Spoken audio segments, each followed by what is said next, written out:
నా భార్యకు ₹1,00,000 ఇస్తే రెండో నిమిషంలో ₹1 కూడా ఉండదు. అది ఆమె స్ట్రెంగ్త్ ఆమెది. అంటే అంతే అట్లా ఇదిగో అని ఇచ్చేస్తుంది. నా స్ట్రెంగ్త్ ఏంటంటే నేను పిచ్చినారుణ్ణి.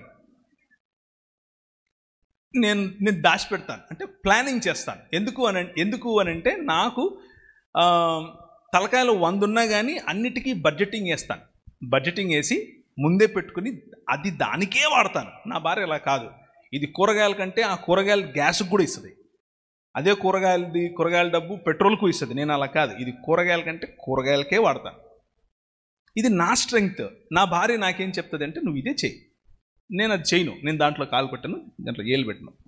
సో డిస్ట్రిబ్యూటింగ్ వర్క్స్ మీరు అన్నారు కదా, ఎలా సపోర్ట్ చేయాలి?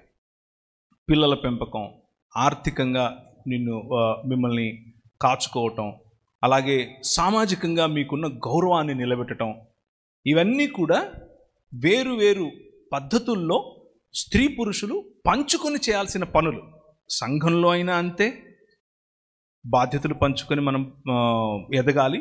కుటుంబంలో అయినా అంతే, బాధ్యతలు పంచుకొని మనం ఎదగాలి.